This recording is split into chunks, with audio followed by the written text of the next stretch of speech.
Give you some background on myself. I was an absolute shit engineer. So COBOL was the thing, RPG was the thing. But what was needed even in the 80s when we had personal computers was people to explain why you want a personal computer. There was plenty of people telling you how it worked. Microsoft Word and Microsoft Excel wasn't even there then, it was Lotus. So what I took on was a role where I tried to simplify the very complex. Now I don't understand the very complex, so I asked people who are very intelligent to explain it to me, and that's why I have Tommy Tiernan, and at the end we'll have Barack Obama helping us to explain what is, in essence, the oxygen of everything. How many people here, hands up, know what the digital economy is? Right, it's bollocks. There is no digital economy. There's an economy. And yet techies all around the world will stand up here and talk to you about IoT, big data, little data as the energy and the oxygen behind the digital economy. Why? Because they want to feel good about themselves. They want to feel that they know more than you do. But the person they're talking to are policymakers, decision makers, they don't understand it. They understand economy, they understand buying something for a price, turning it into something else, and then adding a margin and selling it. If you're in government, which is the ones that we have to influence most, it's what's going to get me the most votes, what's going to be topical at the time, and please don't cause me any problems. Digital economy is the things that policymakers talk about, the things that marketing people talk about, and are the things that make politicians sound very knowledgeable. If you talk to people in the data world now, and I think the cognition guy hit the nail on the head, we're all striving towards little data, not big data. And that's what your desire should be, is to find how to get input out, or outputs. So there's only so much shite I can talk without having the slides to be a guide. When you look at Ireland, and we'll flip through it afterwards, okay? Data centres. What's people's view of a data centre? What's your view of a data centre? Loads of servers. Okay. Well, everybody in this room has a data centre in their pocket. Everybody has a data centre in their pocket. And if you aggregate, there's an awful lot of talk about energy in data centres. Actually, the most efficient data centres in the world are the big ones. The most inefficient data centres in the world are all you dudes here with your billions upon billions of devices. Because we're all connected. The connected planet, when you aggregate out all the devices that are creating the connected planet, that's like blaming the barrel for the fact there's loads of oil in the world. Yeah? Don't get me going on the oil analogy and stuff, because data has always been the number one tool. Since the guy and the Indians had the smoke screens, guess what? The Indians were smoke signals, yeah? What was the most important thing of the whole smoke signal idea? The Indians could read it, you couldn't. Right?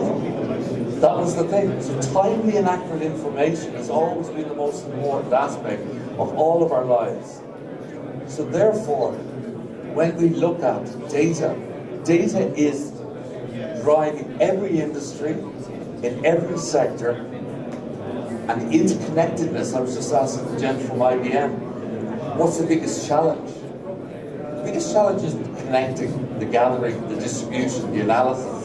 The big challenge we all have, we're all party to it, is keeping it safe. And it starts with everyone in the room. Your phone has more information on it now. You don't have to be a rocket scientist to be a hacker anymore. You don't have to have a balaclava. You just have to poke the fella in the head, get his phone, and you probably get all his information on his life, his company, his work. So you don't have to be very intelligent to do an awful lot of damage.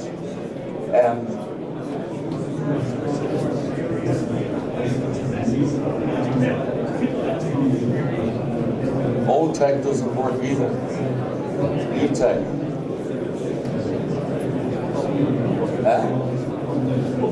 Smoke signals will be better. Next time around they're going to do smoke signals. Hey, we'll have a laugh, I think. volume down, that would be great. 24 hours of the day, 7 days a week, this relentless stream of shit is headed for your fucking head, right? And every time a piece of useless information goes in, it pushes older, wiser information further down into the muck, makes it harder to understand in dreams. Now, there's no escaping this relentless. Sandra Bullock's husband is thinking of moving to Texas in order to be closer to their children.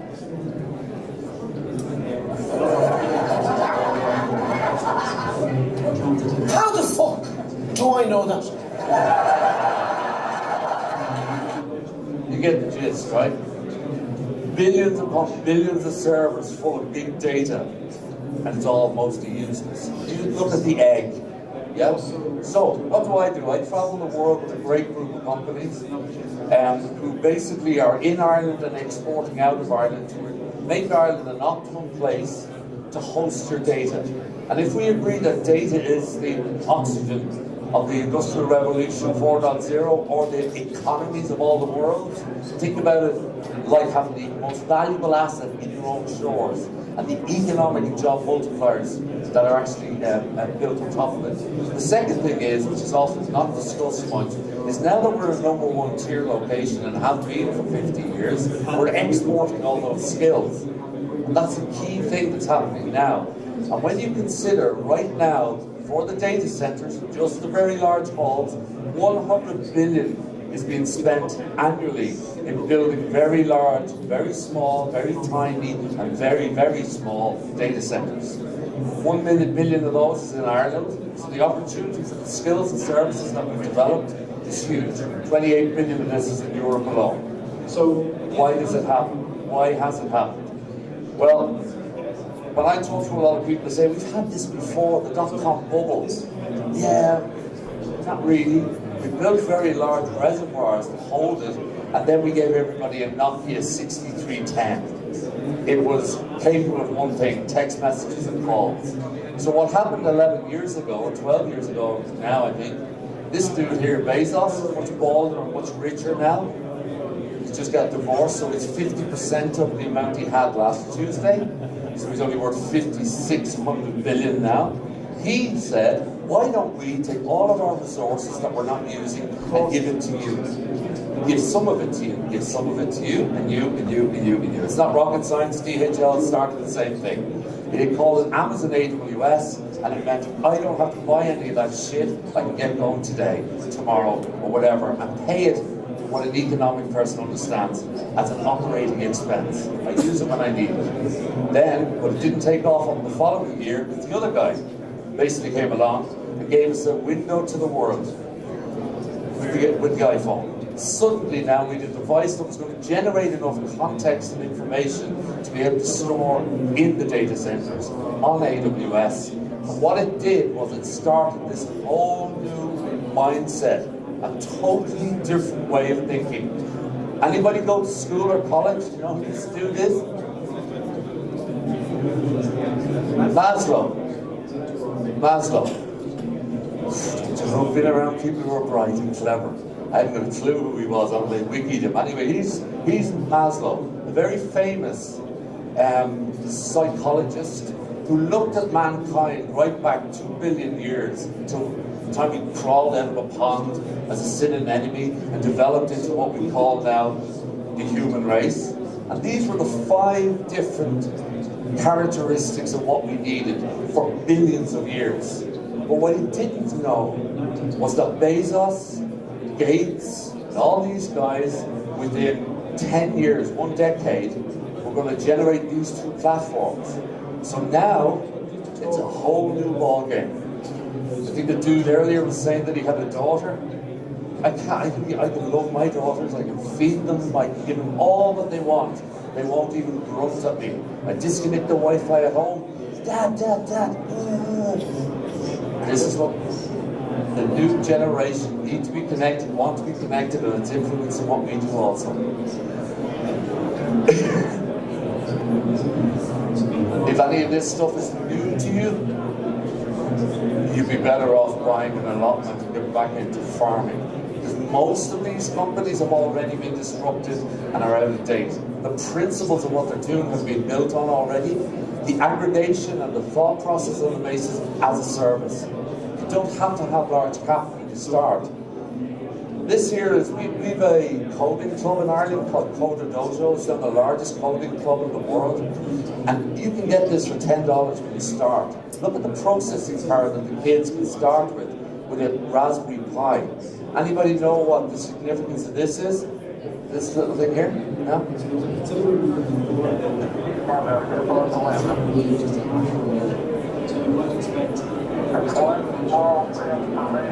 Anyway, we put man on the moon. With that processing power and that amount of memory, just 40 years ago. And now you're handing a 6, 7, 8, 9-year-old thousands of times more. And they can multiply it, multiply it, multiply it. So you're giving people the tools with AWS and the hardware now to go and knock themselves out. The biggest challenge Ireland has going forward is our generation that we're creating in our educational system. They're not hungry. They're not hungry. The dude in Botswana, he's starving for everything. He wants to better his life. He wants to get out of that whole thing. He's AWS at hand. He's got a smartphone. He's got a Raspberry Pi for $7. That's what's generating this whole new wave of IoT.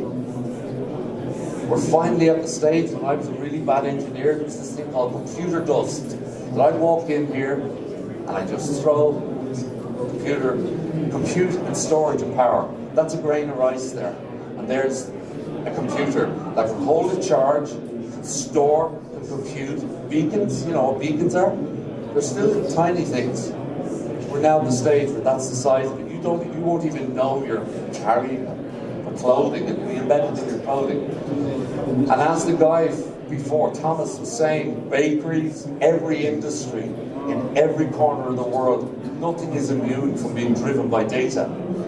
You know, depending on what way you're inclined, there's one there, there's a whole ecosystem for cannabis. A whole ecosystem for cannabis, legal, I hope. And the data, you hear people talking about sort of more data is created every 18 months than the whole time up to now. Every month in 2020, every month will be the same amount of data created, analysed and stored as up to 2010, every month. And it's going on and on and on.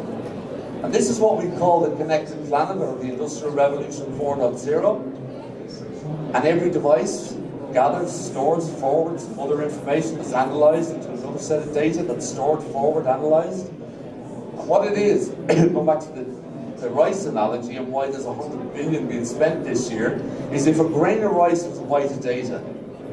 You know, again, most technologists stand up. Have you ever seen a zettabyte or a megabyte? Describe it. Pretty boring, pretty nothing, right? And yet I can get you people in this room that will talk to you for an hour about a megabyte of data. If a grain of rice was a byte of data, a zettabyte would fill the Pacific Ocean. You can take all the land masses of the planet and put it into the Pacific Ocean. It's 3 miles deep. We lost planes there, didn't we? Did we ever find it? No. It's that big. That's 1 zettabyte. You take 1 zettabyte and you take it up, we're doing 29 of them per year to 2020. It has to go somewhere. And that goes into a center. Where the centers are is where all that rice is. The magic is it's not just one type of rice. It's not just boiled rice. It's Azure rice. It's Microsoft rice. It's Salesforce rice. It's your private rice. Where those aggregation points happen is where the magic happens. And that's why Ireland, that's why I believe we should continue to develop an understanding for why we want the rice. We've been doing it for forever. I see one of my partners here, Matt Porter. Matt and I came into the industry 25, 30 years ago when it was mainframes and mini computers. If you look at that and then you look at Ireland, the mainframes are now the cloud. The mini computer, PC, so we've always grown. Ireland has always grown with the data, the cloud of its day. So really what it leads us to is an evolved state of these houses, old brands, some of which you know, Amazon, Google, Microsoft. The others which you wouldn't know are the likes of Interaction, Digital Realty, Kettle, these guys, they're holding your data, interconnecting your data, all different forms of rice. The magic is the chef. The chef is the guy that gets paid 150 grand a year. He's the guy that's down in the IFSC. He's called a data analyst, and the data draws the chefs. That's the power of data. It's an export for us. It's probably about 23 billion a year of digital assets exported. Most people can remember Microsoft in Sandyford because they used to get floppy disks, put them in a box, put a manual with it, put some Microsoft Word, get billions of them and put them into 40-foot containers. You remember all that? And everybody was so proud of ourselves. That's exactly the same as what's happening in the Microsoft data center in Dublin. Exactly. But we don't have 40-foot containers, we have a fibre optic cable. We don't use the ports anymore, we use the landing stations. But it's exported. Ireland is exporting about 37 to 38% of all the cloud services that is in Germany comes from Ireland. 80% of all the cloud services that are going up to the Nordics. Why are they bending over backwards in the Nordics to get data reservoirs? It's because they know that where the data is a cluster of opportunity. I won't go into it now, but they're the reason. It's always a cluster of reasons, proximity. But we have a big cluster. We have one of the biggest clusters, if not the biggest right now, of clusters of data sitting in centres in Europe right now. Our biggest challenge right now is trying to get people to realise that if we were making bread, we need lots of flour. In data centres, you need a lot of renewable energy. Right now, if there's one thing you can do from today is kick the door down from your TD and ask them, why is Ireland so shit on renewable energy? We're surrounded by wind and surrounded by oceans. We're 27 of 27. Every single one of these data centres is renewable first, because they have an opportunity to do it. So the next wave is going to be renewable first, and we need to get up and up our game. We need to have better corn if we're bakers. Because when you're successful, like Ireland has in the last 10 years in commerce, energy for this industry is the same as houses and talent for the rest of the economy. So the good news is all the skills, as I said earlier, that we've learned for the last 50 years, we're now exporting. I was in Amsterdam yesterday. They all want to know our talent, our builders, our commissioners, our engineers, our AIs, our people, to export that. If you look at the IDA dude downstairs who's waxing on about Ireland, how great we are, as I said earlier, we've been doing it for 60 years. These are the 6 areas that are all driven by data, and only 20% of them host any data here. So if you're in the financial services or the life sciences or the finance space, tell people that it's not just the big cloud service providers that host data here. It could be your data, because your data is going to be your next job, and if you don't host it here, or you have access to it here, they're going to probably put it somewhere else. Data is the magic now, having access to the data.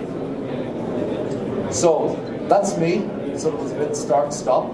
The takeaways really are, as Ireland is very much a tier 1 location for resting and hosting data. I got through it without talking even about GDPR, which is quite exceptional. But it goes without saying, there's no difference between our GDPR and anybody else's GDPR, except this is the main thing. Everyone speaks English until there's a problem. Go on holidays. Go to Greece. Everybody's happy. You need new towels, and then nobody speaks English anymore. It's way more important when you're dealing with legal structures. We speak English. I was with the Danish yesterday. They speak way better English than we do. The difference in Ireland with our English is our common law. After Brexit, we're the only ones in Europe left with a common law structure. Everybody else is going to be using civil. The Americans, what they use, which are our market, common law. This is great, we can connect it, we can store it, we can forward it, we can analyse it. But Barack Obama, who's going to come in especially for this event, is going to tell us what the biggest issue is. We're entering an era in which our enemies can make it look like anyone is saying anything at any point in time, even if they would never say those things. So, for instance, they could have me say things like, I don't know, Killmonger was right, or Ben Carson is in the sunken place, or We're entering an era in which our enemies can make it look like anyone is saying anything at any point in time, even if they would never say those things. So, for instance, they could have me say things like, I don't know, Killmonger was right. Or, Ben Carson is in the sunken place. Or, how about this? Simply, President Trump is a total and complete dipshit. Now, see, I would never say these things. At least not in a public address. But someone else would. Someone like Jordan Peele. This is a dangerous time. Moving forward, we need to be more vigilant with what we trust from the internet. It's a time when we need to rely on trusted news sources. It may sound basic, but how we move forward, the age of information, is going to be the difference between whether we survive or whether we become some kind of fucked up dystopia. Thank you. Stay woke, bitches. Thank you very much. Enjoy the rest of your day.